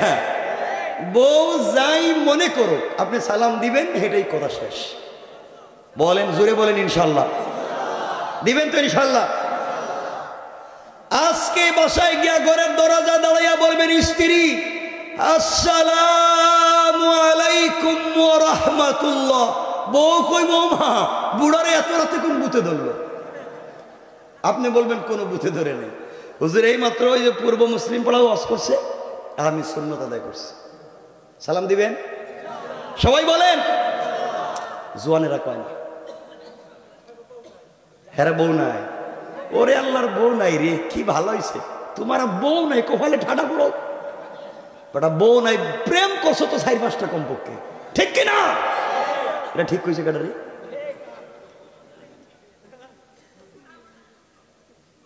কি কয়? বউ নাই, তা কলা গাছের সঙ্গে ফাঁস লাগিয়া মরো না করে। আমার বন্ধুগণ, সালাম দিবেন? বলেন ইনশাল্লাহ। সবাই বলেন ইনশাল্লাহ। দেখেন বাবা, আমি কথাটা বলে দিই, সালাম যদি দেন আপনারা বাচ্চা যাইবেন। আমি হেই ওয়াজ করে দিব এখন, বউরে যদি সালাম না দেন, ঘরে যে বউরে দিয়ে রান্না বাড়ি করান, ঘর মুসান, বাথরুম মুসান, বাচ্চা কাচ্চা দেখান, ঘরে সব কাজকে করে স্ত্রী, হেই ওয়াজ করে দিব, সব আপনি করা লাগবে, সব কাজ করেন আপনি করা লাগবে। এমনকি যদি ছোট বাচ্চা থাকে, বাচ্চারে দুধও আপনি খাওয়াইতে হইব। কুত্তে গাইনে খাওয়াইবেন আপনি জানেন। এখন কোন আমি কি হেই ওয়াজ করে দিব? হেই ওয়াজ করে দিব না সালাম দিবেন? এক জায়গায় তো আসা লাগবে, সালাম দিবেন তো ইনশাল্লাহ? সবাই বলেন ইনশাল্লাহ। মোটামুটি একটু লাইনে এসে, যুবকেরা তোদেরকে বলতেছি ভাই, মাঝে মাঝে আমাদের আজকালকের তো ঘর সুন্দর না, ফ্যামিলি বন্ডিং, স্বামী স্ত্রী বন্ডিং, স্বামী স্ত্রীর কেমিস্ট্রি, এটাকে চমৎকার করে। স্বামী স্ত্রী যদি ভালো হয়, বাচ্চা ভালো হবে। কারণ যেই বাচ্চাকে নিয়ে আপনি স্বপ্ন দেখেন, এই বাচ্চা ভালো হওয়ার পূর্ব শর্ত স্বামী স্ত্রী ভালো হওয়া লাগবে। আজকালকে স্বামী স্ত্রীতে কোনো মিল নাই। বিশ্বনবী এবং খাদিজাতুল কুবরা স্বামী স্ত্রী সম্পর্ক ভালো ছিল, আল্লাহ তাদের ঘরে জন্ম দিয়েছেন হযরতে ফাতেমা। ফাতেমা এবং আলীর সম্পর্ক ভালো ছিল, আল্লাহ তাদের ঘরে জন্ম দিয়েছেন হযরতে হাসান, হযরতে হুসাইন। আর আমাদের ঘরে জন্ম দিছে এখন বল্টু মিয়া। আজকালকে আমাদের ঘরে জন্ম নেই বল্টু। বল্টু দুনিয়া এসে কিছু খায় না, এরা খাওয়াইতে গেলে আগে টেলিভিশনে মুটু পাটলু দেখাইতো। কথা বলেন না কেন? ঘটনা কি? এই জন্য পরিবারকে সুন্দর করেন, বলেন ইনশাআল্লাহ। কি করতে হইব? 1 নম্বরে কি দিতে হইব? আর মাঝে মাঝে গড়ে গিয়া, মাঝে মাঝে গড়ে গেলে বউরে নিজের হাত দিয়ে মুখে উঠে খাওয়াইয়া দিয়ে। খায় না কো? এটা কি খায় না কো? মুরব্বী করতেছে খায় না। বলছি স্ত্রীরে মাঝে মাঝে মুখে উঠাইয়া খাওয়াইয়েন, মানে ইনশাআল্লাহ। কোন বিশ্বনবী সারা জিন্দগি হযরতে আয়েশাকে নিজের হাতে খাইয়ে দিয়েছে। আয়েশা বলছে রাসূল আমাকে কুলে করে ঘুম পাড়াতেন। সুবহানাল্লাহ বলেন। এই জন্য মাঝে মাঝে স্ত্রীকে খাওয়াবেন তো? না না, এটা ইনশাল্লাহ কইতো না তো, 2-3 জন কইছে ইনশাল্লাহ। ইনশাল্লাহ বলেন। এই যে বাচ্চারা ইনশাল্লাহ কইতেছে। তুমি বিয়া করছো, তুমি ইনশাল্লাহ কইছো। বেটা বিয়া করতে আরো 30 বছর বাকি, হে এখনো খাওয়াইতে রেডি, তুই কারে খাওয়াইবি? স্ত্রীরে খাওয়াবেন তো ইনশাল্লাহ? আপনাদের আওয়াজ আমার সুন্দর হইতেছে। হ্যাঁ, এখন খাওয়াই আইছেন। ওরে আল্লাহ, আপনার চেহারা দেখা দরকার তো। এই যে দেখেন আপনারা, বউরে খাওয়াই আইছে, কি ভালোবাসা দেখছেন। খাওয়াবেন তো ইনশাল্লাহ? ভালোবাসা পয়দা করে দিবেন কে? বিশ্বনবী সারা জিন্দেগি খাওয়াইছেন, আপনারাও খাওয়াইবেন। কিন্তু আপনাদের আওয়াজে আমার সন্দেহ হইতেছে। আমার মনে হচ্ছে এই ফতুল্লার যুবকেরা মোহব্বত করে ভালোবেসে নিজের স্ত্রীকে মুখে উঠাইয়া খাওয়াইতে পারবে না, এরা মুখে উঠাইয়া আদর করে ভালোবেসে খাওয়াইতে পারবে ওই পাশের বাসার ভাবিরে, ঠিক কিনা? এটা ঠিক কইছে কেডা রে? এটা ঠিক কইছে কেডা? বউরে খাওয়াইবো কইছি, কিছু কয় না। ভাবিরে খাওয়াইবো কই, ঠিক। তাহলে তোমাদেরকে তো বউ ফিডাইবো না, তো ফিডাইবো কেডা? হ্যাঁ, এটা কোন কথা কইল?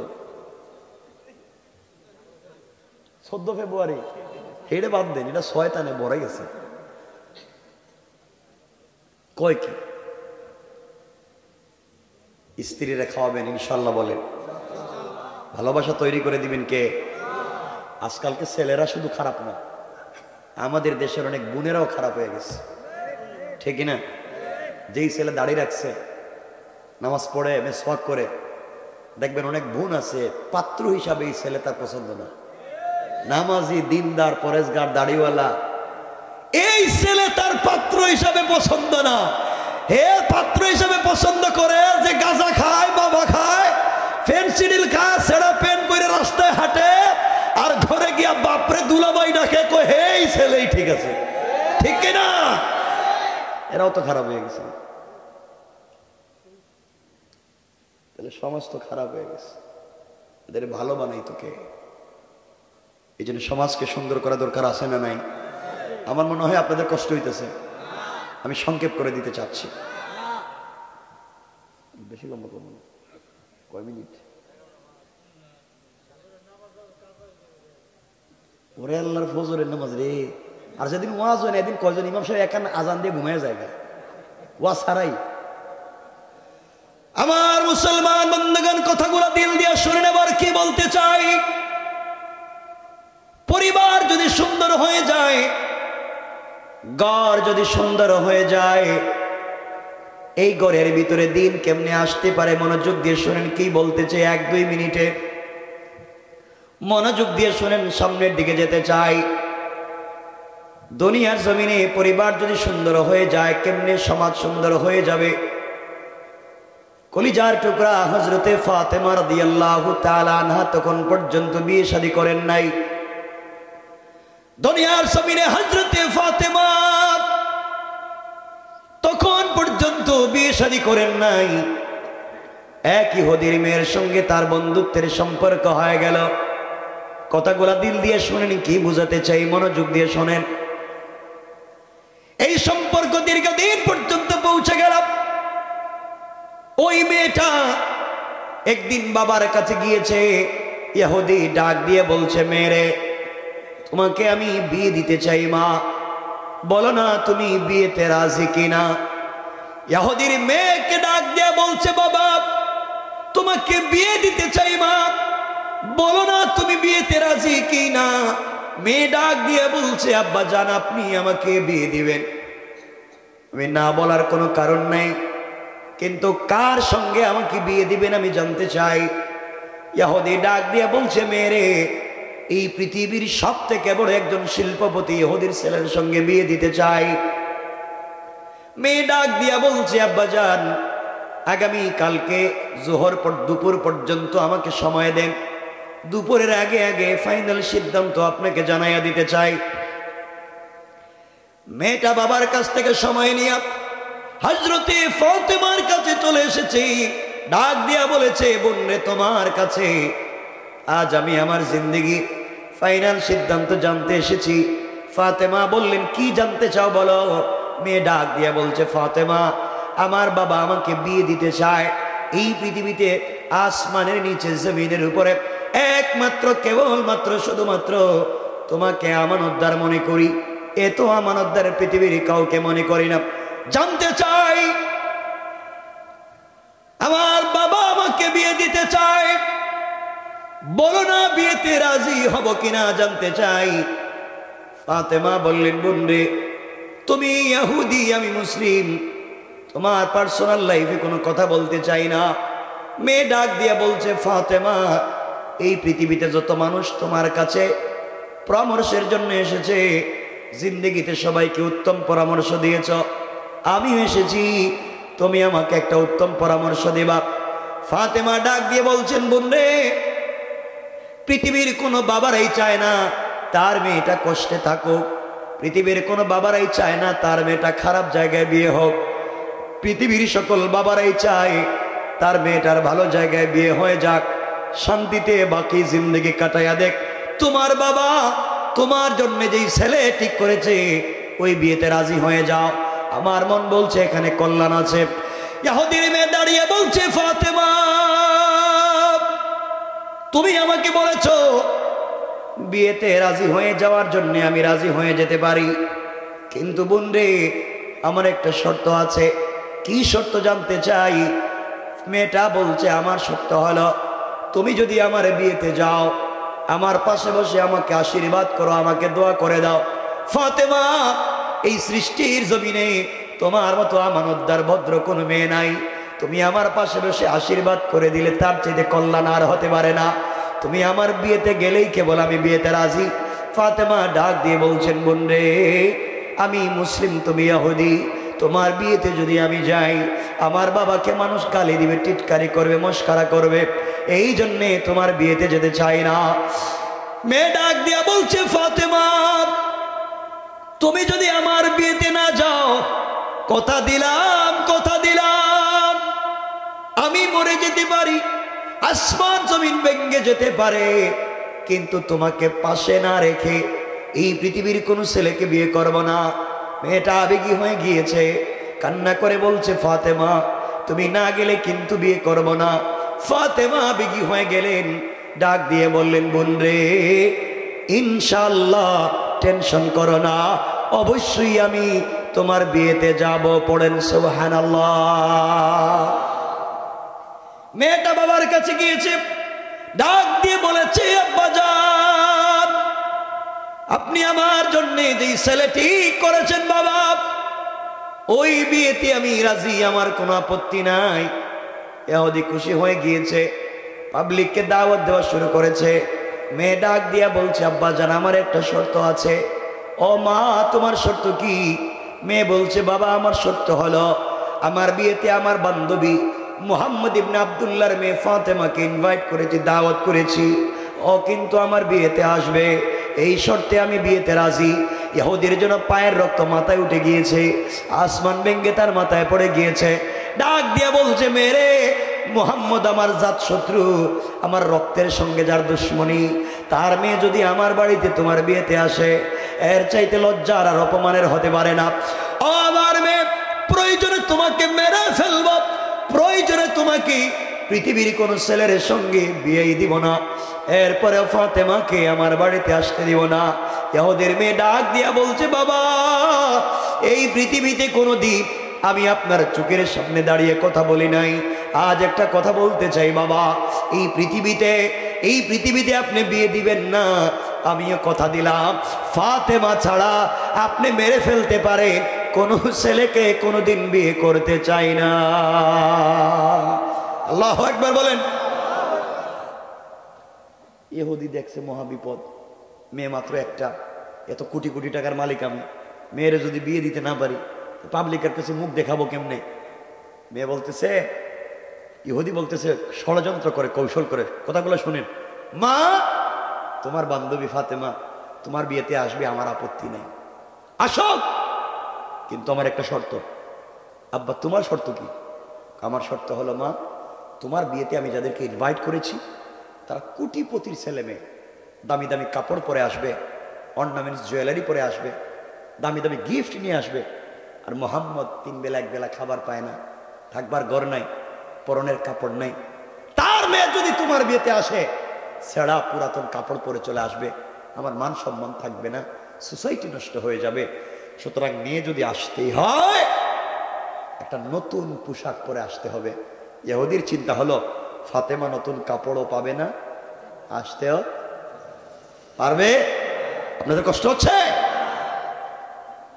মেয়েটা ফাতেমার কাছে এসে বলছে, বোন তুমি আমার বিয়েতে যাওয়ার বাপ চায় না, গালাগালি করে, দুষ্টামি করে, এক শর্তে রাজি হয়েছে, তুমি আমার বিয়েতে গেলে একটা নতুন পোশাক পরে যাওয়া লাগবে। ফাতেমা বলছেন, আমার তো পোশাক নাই, আমার বাপেরই নাই, আমি কোথায় পাবো, যেতে পারবো না তোমার বিয়েতে। মেয়ে বলছে, তাইলে আমার জিন্দগিতে বিয়ে হবে না, আমার তো কাপড় নাই। ইহুদির মেয়ে দাঁড়িয়ে গিয়েছে, ফাতেমাকে জড়িয়ে ডাক দিয়ে বলেছে, ফাতেমা তুমি আমাকে বলেছো এই পৃথিবীতে চলার পথে তোমার একজনের সঙ্গে ভালো সম্পর্ক। ও ফাতেমা তুমি বলেছো তাকে পাওয়ার জন্য সারাদিন রোজা রাখো, তাকে পাওয়ার জন্য সারা রাত নামাজে কাটাইয়া দাও, জীবন যৌবন তার জন্য বিসর্জন করেছ। ফাতেমা তুমি আমাকে বলেছো তোমার সৃষ্টিকর্তা আল্লাহকে তুমি মন প্রাণ উজাড় করে ভালোবাসো। ফাতেমা তুমি আমাকে বলেছো তোমার আল্লাহর অনেক ক্ষমতা, তোমার বাবাকে উহুদ পাহাড় পরিমাণ স্বর্ণ আর সম্পদ দিতে চাইছে, তোমার বাপ নেয় নাই। তুমি বলেছো তোমার আল্লাহ আসমান জমিন বানাইছে। ও ফাতেমা তোমার আল্লাহর যদি এত ক্ষমতা হয়, সে আল্লাহ কি তোমাকে একটা নতুন পোশাকের ব্যবস্থা করতে পারে না? ফাতেমা তুমি তার প্রেমে বিভোর হয়ে গিয়েছো। আমার মন বলছে তুমি একা একা ভালোবাসো, সে তোমাকে ভালোবাসে না। পৃথিবীতে কোনো ছেলের সঙ্গে কোনো মেয়ের সম্পর্ক হলে ওই মেয়েটা কোনো জিনিস চেয়ে বসলে ছেলের কাছে না থাকলেও ঋণ করে দিতে চায়। ফাতেমা আমার মন বলছে আল্লাহ তোমাকে ভালোবাসে না, নচেত তো তোমাকে একটা কাপড়ের ব্যবস্থা করে দিত। ফাতেমা তুমি যদি তোমার আল্লাহর কাছ থেকে কোনোভাবে একটা কাপড়ের ব্যবস্থা করতে পারো, আমি কথা দিলাম আমিও তোমার হাত ধরে কালিমা পড়ে মুসলমান হয়ে যাব। ফাতেমা বিকি হয়ে গেলেন, ডাক দিয়া বললেন বোনরে ইনশাআল্লাহ আমি তোমার বিয়েতে যাব এবং এই পৃথিবীর সব থেকে দামি কাপড় পরে যাব। সুবহানাল্লাহ জোরে পড়েন। মেয়েটা বাপের কাছে গিয়ে বলছে আব্বা ফাতেমা কিন্তু আসবে এবং নতুন কাপড় পরে আসবে। ইহুদি কই দেখবা খাওয়ার নাই আর হে নাকি নতুন কাপড় পরবো। আমার বন্ধুগণ এই কথা যেদিন বলছে এর 40 দিন পরে 1 মাস 10 দিন পরে বিয়া। এই 1 মাস 10 দিনে বহুত ঘটনা ঘটছে, বহুত গুরুত্বপূর্ণ চমৎকার, এগুলো সব বাদ দিয়ে দিলাম। ডাইরেক্ট বিয়া, আগামীকালকে বিয়া, মধ্যখানের ওয়াজ বাতিল।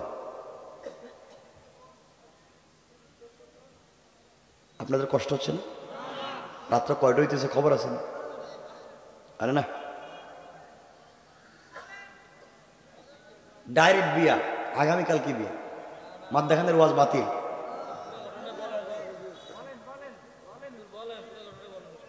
আর কতক্ষণ কইতাম বলেন শুধু কর।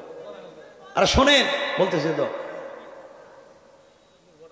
কালকেই বিয়া। কোন দিন বিয়ে? কালকে। মেয়েটা বিকেল বেলা ফাতেমার কাছে গিয়ে বলছে বোন আগামীকালকে তোমার বিয়ে, কাপড় পাইছো নি? ফাতেমা বললেন আমি তো ভুলেই গেছি কালকে যে তোর বিয়ে, কাপড় কোথায় পাবো? মেয়েটা বলছে তাইলে আমার আর বিয়ে হবে না, কাপড় যেহেতু নাই বিয়ে হবে কেমনে?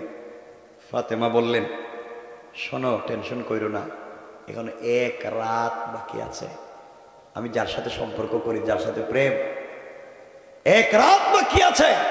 আমার আল্লাহ চাইলে একটা মুহূর্তে আসমানকে জমিন বানাতে পারে, জমিনকে আসমান বানাতে পারে, সাগরকে নগর বানাতে পারে, নগরকে সাগর বানাতে পারে। আমার আল্লাহ সব পারে। 1 রাত বাকি আছে, আমার বিশ্বাস 1 রাত্রের ভিতরে কাপড়ের ব্যবস্থা হয়ে যাবে। একটু জোরে পড়েন না সুবহানাল্লাহ। আপনাদের কি কষ্ট হয় সুবহানাল্লাহ কইতে? সুবহানাল্লাহ পড়েন। ফাতেমা গভীর রাত্র হয়ে গিয়েছে, তারও আমাদেরও। ফাতেমা রাত্রবেলা মুসল্লা বিছায় কাঁদতেছে, আল্লাহর কাছে ডাক দিয়া বলেছে আল্লাহ এই পৃথিবীতে একমাত্র তোমাকে ভালোবেসে গেলাম, জীবন যৌবন বিসর্জন করে তোমাকে ভালোবাসলাম। আয় আল্লাহ তাআলা তোমার কাছে আমি জানতে চাই তুমি কি আমাকে ভালোবাসো না? তোমার কাছে আমি জানতে চাই সত্যি বলো আমি তোমাকে ভালোবাসি, তুমি কি ভালোবাসো? এই পৃথিবীতে তোমার কাছে আজ পর্যন্ত কিছু চাই নাই, ভাঙ্গা করে খেয়ে না খেয়ে থাকি, মনে মনে আশা আখিরাতে তোমাকে পেয়ে যাব। আয় আল্লাহ আজ তোমার কাছে একটা জিনিসের আবদার করতে চাই, এটা ফাতেমার চাহিদা পুরাবার জন্য না, ফাতেমার সৌন্দর্য বাড়াবার জন্য না, একটা জিনিসের আবদার করতে চাই, ওইটা দিয়ে আমি ইহুদির মেয়ের বিয়ে বাড়িতে যাব। আমার বাবা মানুষের বাড়িতে বাড়িতে দ্বীনের দাওয়াত দেয়, আমি মেয়ে মানুষ হওয়ার কারণে যেতে পারি না। আল্লাহ তুমি আমাকে একটা কাপড়ের ব্যবস্থা করে দাও, জীবনে তোমার কাছে কিছু চাইলাম না, ওই কাপড় পরে ইহুদির মেয়ের বিয়ে বাড়িতে যেতে চাই। ওই বাড়িতে যত মহিলারা বিয়ে বাড়িতে জমা হবে, সকল মহিলারা যেন কাপড়ের দিকে তাকাইয়া কালিমা পড়ে মুসলমান হয়ে যায়। ফাতেমা দোয়া শেষ করেছে, মুসল্লা রেখে দিয়েছেন। হঠাৎ করে ঘরের দরজা জানালা বন্ধ, তাকাইয়া দেখে ঘরের কর্নারে 2টা কাপড়ের প্যাকেট। সুবহানাল্লাহ বলেন। ফাতেমা কাপড়ের প্যাকেট গুলো হাতে নিয়েছে, বাবার কাছে ডাক দিয়া বলেছে, বাবা, আল্লাহর কাছে গভীর রজনীতে কাপড়ের আবদার করেছি, কে দিয়ে গেল বাবা? নবীজি কাপড়গুলা হাতে নিলেন, একটা প্যাকেট খুললেন, খুলে দেখেন একটা সালোয়ার, একটা কামিজ, আর একটা প্যাকেট খুলে দেখেন একটা ওড়না। কামিজের মধ্যে স্টোন দিয়া পাথরের টুকরা দিয়া ডিজাইন করা, ওড়নার মধ্যে গ্লাসের টুকরা দিয়া ডিজাইন করা। এত সুন্দর ডিজাইনের কাপড় কে দিয়ে গেল? এমন সময় নবীজি শুনেন কে যেন দরজায় নক করেছে। রাসূল পাক দরজা খুলে দিলেন, জিবরিল আমিন ঘরের ভিতরে প্রবেশ করলেন, সালাম দিয়ে বলছেন, ইয়া রাসূলুল্লাহি, আল্লাহর পক্ষ থেকে আপনি সালাম গ্রহণ করেন। আপনার মেয়ে ফাতেমা আপনার ঘরে থেকে কে না কে আল্লাহর সঙ্গে এমন সম্পর্ক করেছে, আল্লাহ তাআলা আমি জিবরিল আমিনকে দেয়া জান্নাতুল ফিরদাউস থেকে এক সেট কাপড় পাঠাইয়া দিয়েছে। নবীজি বললেন, মা, কাঁদলেন কতক্ষণ, কান্না করে বলছেন, মা, এই নো কাপড়, এই কাপড় পরে তুমি আগামীকালকে ইহুদির মেয়ের বিয়ে বাড়িতে যাইও, পর্দার সাথে যাইও। এই যে নবীজি ফাতেমাকে বললেন পর্দার সাথে যাইও, এটারও একটা লম্বা ব্যাখ্যা আছে। কেন বললেন? ফাতেমা তো এমনি পর্দা করবে, বলার পিছনের কারণ কি? এটা সব বাদ না, কইতাম না, শুনেন না ভাই, 11:30 হয়ে গেছে, এটাও বাতিল না, শুনেন না। আর বলতেছি তোকে, বলেন, বলতে আছি তো। ফাতেমা সকালবেলা বিয়ে বাড়িতে যাইতেছে, ওয়াজ মাঝখানে রাইখা দিলাম। একে তো বিশ্ব নবীর মেয়ে, আল্লাহ যাকে সাইয়্যিদাতু নিসাই আহলিল জান্নাহ বানাতে চায়, আল্লাহ যাকে আসাদুল্লাহিল গালিব আলীর স্ত্রী বানাতে চায়, আল্লাহ যাকে সাইয়্যিদা শাবাবি আহলিল জান্নাহ হাসান হুসাইনের মা বানাতে চায়, সে কি কম সুন্দর? এর উপরে পড়ছে জান্নাতের কাপড়, নূরুন আলা নূর। সুবহানাল্লাহ বলেন না? হযরতে ফাতেমা জান্নাতে কাপড় পরে ইহুদির মেয়ের বিয়ে বাড়িতে ঢুকছে। ঢুকতে দেরি পুরোটা বাড়ি জান্নাতি কাপড়ের গ্রানে মুখরিত হইয়া জান্নাতুল ফিরদাউসের কাপড়ের আলোতে পুরা বাড়ি লাইটিং আর আলোকিত হয়ে গিয়েছে। বাড়িতে যত মহিলারা আসছিল সবাই এসে বলছে, ফাতেমা, আমরা মনে করছি তুমি তো বিয়েতে আসতেই পারবা না, কাপড় কোথায় পাইবা? এত দামি কাপড় কই পাইছ? ফাতেমা বললেন, এটা কিনে আনছি। কি করছি? ওইটা কোন মার্কেট থেকে কিনছ? আমরা তো সব মার্কেট চিনি, কিন্তু তুমি কোত্থেকে এত দামি কাপড় কিনলা? ফাতেমা বলছেন, দেখো, আমি যেই মার্কেট থেকে কাপড় কিনছি, তোদের বাপ দাদা সদ্য গোষ্ঠীও এই মার্কেটের জীবনে যায় না। সুবহানাল্লাহ বললেন না?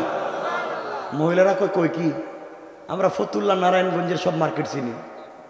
হ্যাঁ, কোন জায়গায় সিপাগল্লি আছে, কোন জায়গায় ফুচকা বিক্রি হয়, কোন জায়গায় শর্টবডি বিক্রি হয়, এটাও জানি। এমনকি স্বামীর মোবাইল নাম্বার মোবাইলে না থাকলেও দোকানের ম্যানেজারের নাম্বার আছে, ঠিক কিনা? আমরা তো সব জানি। ফাতেমা কই দেখি মার্কেট চিনতাম না। ফাতেমা বলছেন, আমি যে দোকান থেকে কাপড় কিনছি তোমরা এগুলা চিনবা না। যেই মেয়ের বিয়ে হওয়ার কথা, ওই মেয়ে এসে ফাতেমার যখন কাপড় দেখছে, দেখি বাপরে ডাক দিয়ে বলছে, আব্বা, আজকের বিয়েতে আমি রাজি না, বিয়ে করতামই না। সব আয়োজন শেষ, খাওয়া দাওয়া শুরু, বিয়ে করতে না মানি? কয় ফাতেমা যে কাপড় পরছে আর তুমি আমারে যে কাপড় দিছ, আমার কাপড় দিয়া তো ফাতেমার জুতাই মুছা যাবে না। সুবহানাল্লাহ বললেন না? আমি হেই বিয়েতে রাজি না, ফাতেমার মতো কাপড় যদি আমারে না দাও বিয়ে করতাম না। মানে হেই কাপড় কই পাইতো? এটা কি দোকানে পাওয়া যায়? লাগছেনি পেস? লাগছেনি? এই বাড়িতে যত মহিলারা আসছে সকল মহিলারা বলছে, শোনা খবরদার, এই বাড়িতে কেউ এক ফুটা পানিও খাইতে পারবে না যতক্ষণ পর্যন্ত ফাতেমার মতো কাপড় আমাদেরকে না দিবা। তখন বাবুর্চি রান্না বান্না করে বসে রয়েছে, কেউ খায় না। মহিলারা লাঠি লিয়ে বসে রয়েছে, খাইতে পারবে না। আগে কাপড় লইয়া, হে কাপড় কি পাওয়া যাওয়ার সম্ভাবনা আছে? লাগছেনি বেজাল? আমরা এই বেজালে রাখতে চলে যাই আজকে, থাক আর ভাল লাগে না। যেখানে আমি আসতে চাই না, এই লোকটা এতক্ষণ ওয়াজ করতেছে, ভাই পুরো 2 ঘন্টা যাইতেছে, আর আমার তো কিয়ামত করতেছে। আরে দুয়ারি যে ভালোবাসা আপনাদের, যাওয়ার সময় এদেরকে চিনেননি আপনারা? এদেরকে তো আমি চিনি সবাই। এরা যাওয়ার সময় কষ্ট দিব, কষ্ট দিবা না? কইতেছে কষ্ট দিবা না। আপনারা কন তো কন যে শোনো হুজুরের কষ্ট দিবা, বিপদে পড়ে যাবে। কন আপনারা সময় কন। হেরা কয়, হেরা সালা কয়ে গেছে, হেরা কয় না। ওরে বাবার সময় রে, কি সময়ের দাম রে সিগারেট। আমার বন্ধুগণ কথা শেষ করে দিচ্ছি, আমি লম্বা করবো না। ফাতেমা, সবাই মহিলারা এসে বলছে, ফাতেমা কাপড়টা কয় টাকা দিয়ে কিনছ? ফাতেমা বলছে, দেখো জয় টাকা দিয়ে কিনি, তোদের বাপ দাদার সম্পত্তি বিক্রি করে কিডনিও যদি বিক্রি করো, এই কাপড় কিনা তো দূরের কথা, আমার কাপড়ে যে পাথর দিয়ে ডিজাইন করে একটা পাথরের টুকরাও কিনতে পারবে না। মহিলাদের জিদ কম না বেশি? মহিলারা কয়ে, দেখছো নি গরিবের মেয়ে আমাদেরকে কি থ্রেট দিতেছে। সব মহিলারা বলছে, ফাতেমা যাইতে পারবা না। বলো কোত্থেকে কিনছো? আমরা এই কাপড় কিনে আনো মার্কেট থেকে। ফাতেমা বলছেন, আমি যে মার্কেটে যাইতে পারবো, তোমাদের কি মার্কেটে যাওয়ার মতো পয়সা আছে? না কইতেছে, এদের সবারই পয়সা আছে, ফাতেমার নাই। মহিলারা কই, দেখছো নি কই কি গরিবের মেয়ে আমাদেরকে থ্রেট দেয়। বলো কোন মার্কেট থেকে কিনছো? এক পর্যায়ে ফাতেমা বলে ফেললেন, শোনো, যেই দোকান থেকে কাপড় কিনেছি ওই দোকানের নাম জান্নাতুল ফিরদাউস। যেই মার্কেট থেকে কাপড় কিনেছি ওই মার্কেটের নাম জান্নাত। মহিলারা চিন্তা করে, জান্নাতুল ফিরদাউস জান্নাত, আমাদের মার্কেটের নাম তো সলিমুদ্দিনের মার্কেট, কিন্তু হে জান্নাত কই করে? এটি তো নাম শুনলাম না। মহিলারা কয়, ফাতেমা এই মার্কেটে কই আছে? কই মার্কেট আছে, যাওয়ার রাস্তা কোন দিকে, নারায়ণগঞ্জ না ফতুল্লা? এই রাস্তা চিনবা না, এটা ভিআইপি রাস্তা, সিকিউর রাস্তা, যে কেউ চাইলে যাইতে পারবো না, এটা অন্য রাস্তা। মহিলারা বলছে, তুমি বলো এটা কোন রাস্তা দিয়ে যাওয়া লাগে? এক পর্যায়ে ফাতেমা বলে ফেললেন, শোনো, যে দোকান থেকে কিনেছি ওই দোকানের নাম জান্নাতুল ফিরদাউস। যেই মার্কেট থেকে কিনেছি ওই মার্কেটের নাম জান্নাত। আর ওই মার্কেটে যেই রাস্তা দিয়ে গিয়েছি ওই রাস্তা হলো ইহদিনাস সিরাতাল মুস্তাকিম।